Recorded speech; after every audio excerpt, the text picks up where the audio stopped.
Before we come to the next statement, could I say to the government that I understand and the whole House understands that the business of the government goes on during the recess and that ministers will always need to respond to events in the UK and around the world. However, it is frustrating for honourable members on both sides of the House where major planned announcements are scheduled during periods when the House is not sitting, particularly towards the end of recess. Whilst I appreciate the government informing me directly on developments on some of these issues, that does not substitute informing the House. If announcements made towards the end of last week had been held over the weekend, then honourable members would have had the first opportunity to question the Secretary of State on it, rather than learning about it through the media. Ministers should come to the House to announce their policies in the first instance, if that means waiting a few days. And the excuse that we may have an election elsewhere in the world is not my concern, because it is the elected members in this House on both sides that I represent. Secretary of State David Lammy.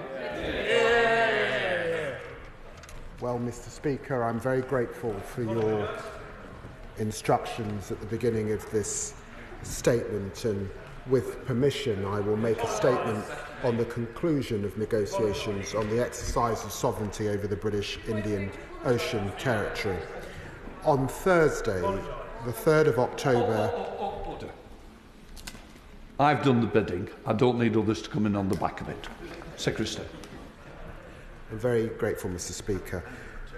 On Thursday, the 3rd of October, my right honourable friend, the Prime Minister and Mauritian Prime Minister Juggernaut, made a historic announcement.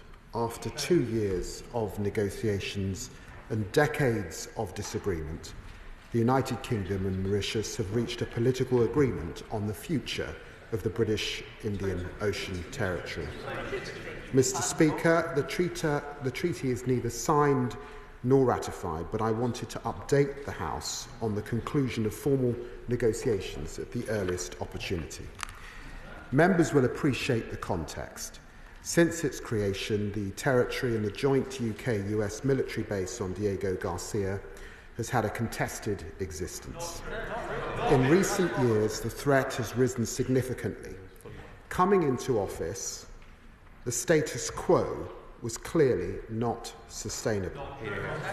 A binding judgment against the UK seemed inevitable, and it was just a matter of time before our only choices would have been abandoning the base altogether or breaking international law. Mr. Speaker. Order. You'll all be able to question the Secretary of State, so please just wait for that moment. No, we don't. You've been here long enough to know they don't come at this stage. Good try, but not working. Secretary of State. Mr. Speaker, if you oppose the deal, which of these alternatives do you prefer? Doing this deal on our terms was the sole way to maintain the full and effective operations of the base into the future. Mr. Speaker, this is why in November 2022, the then Foreign Secretary, the Right Honourable Member for Braintree, initiated sovereignty negotiations.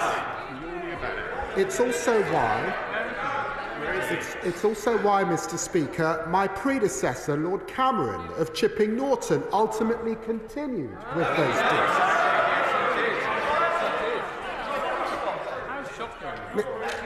Mr. Speaker, under the previous government, there were 11 rounds of negotiations the last one held just weeks before the general election was called. Exactly. So in July, this government inherited unfinished business where the threat was real and inaction was not a strategy. Inaction posed several acute risks to the United Kingdom. First, it threatened the UK-US base, from countering malign Iranian activity in the Middle East to ensuring a free and open Indo-Pacific. It's critical for our national security. Without surety of tenure, no base can operate effectively nor truly deter our enemies. Mr. Speaker, when the world is more dangerous than at any point in our lifetimes, when the Middle East is now on the edge of serious conflict, when there is war in Europe, and when British military forces are engaged in protecting an ally from Iranian missiles, the government proposes to give away a key strategic military asset to a state which has never controlled it and to which the Chagosian people feel little affinity, if any. It is frankly, Mr. Speaker, astonishing that this announcement was slipped out at the end of last week, a few days before Parliament returned, in order to advantage the election timetable of the governing party in Mauritius, rather than by making a statement here in this House. The Times newspaper put it well, and I quote, that in a dangerous world, British security is being risked by ministers and departmental lawyers who believe appeasing faux anti-colonial sentiment in the UN matters more than national interest. Mr. Speaker, UK sovereignty has applied to the British Indian Ocean Territory for more than 200 years.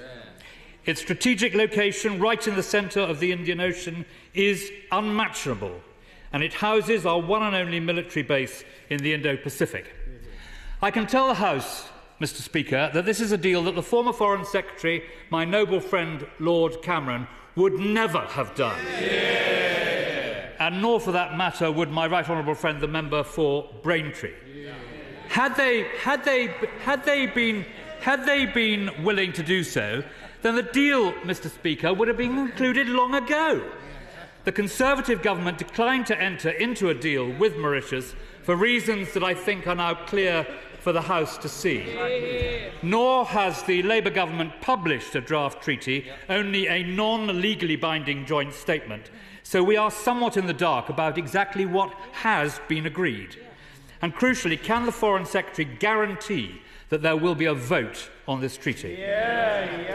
Mr. Speaker, is it not the case that the noble Lord West of Spithead, the most senior military figure ever to hold office in a Labour government, said as follows: "There is an irrefutable case that ceding the Chagos Islands to Mauritius would be an irresponsible act which will put our strategic interests in danger, while also recklessly undermining fundamental principles of international law."